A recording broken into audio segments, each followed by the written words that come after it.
呢一集講到一家人越南大勒遊嘅第二日，一早起身當然要去嘆下呢間5星級度假村嘅早餐。網上話好多選擇同好好味，屋企人試咗之後，大家都讚不絕口。中式、粵式、西式應有盡有，算係一個幾優質嘅歐亞式 buffet 早餐。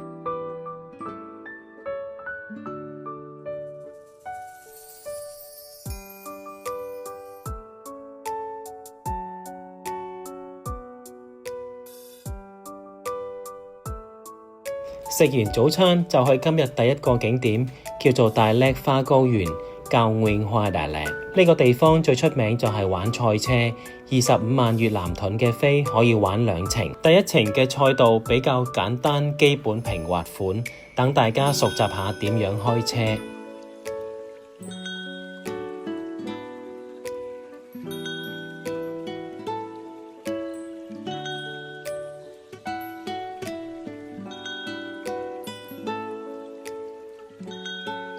第二程就刺激陡峭啲，好多急轉彎，上上落落，一班人一齊玩，確實幾開心。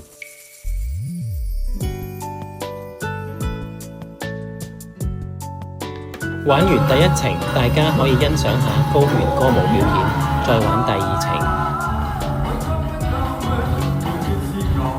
另外呢度仲可以玩大抽籤，唔似巴厘島咁樣要排好耐隊，仲可以2個人一齊玩。啲工作人員好盞鬼，見到你 OK 仲會幫你加碼打棘個抽籤，增加刺激感。玩完呢個景點又到食 lunch 嘅時間，今次去試咗大叻首創嘅洋計花做粉嘅粵式牛肉粉。我哋當地華人通常稱洋計花係百合花，粉紅色嘅粉加上牛肉清湯湯底，確實幾好味。之後我哋就返咗度假村嘆佢嘅下午茶，通常包埋喺酒店房錢入面。然後就全家人去游水。細個已經嚟大勒玩，今次真係第一次喺呢個1500米高嘅高原游水。雖然係夏天，但係氣溫都有18度，而個室外泳池就加熱到攝氏27度，夏天游水就啱啱好。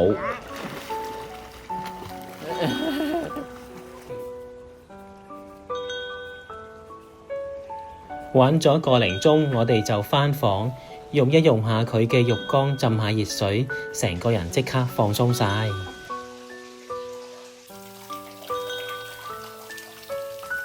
夜晚我哋開車去食燒烤，呢間餐廳可以睇到大勒高原夜景，會見到好多開住燈嘅農作地，就係種植大勒引以為傲嘅蔬果蔬菜，個環境都幾浪漫下㗎。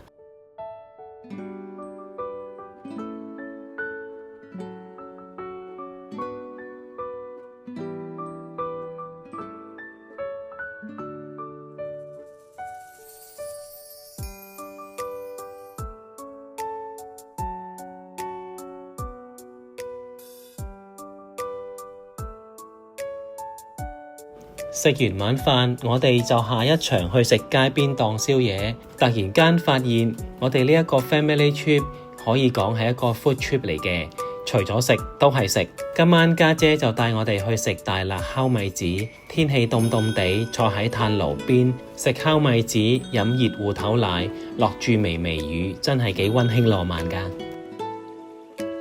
既然話係 food trip，食完宵夜當然要去麵包鋪買啲小食，同埋粵式法包賓微返酒店做 encore 宵夜啦。今日就分享住咁多先，我哋下一集再見，拜拜。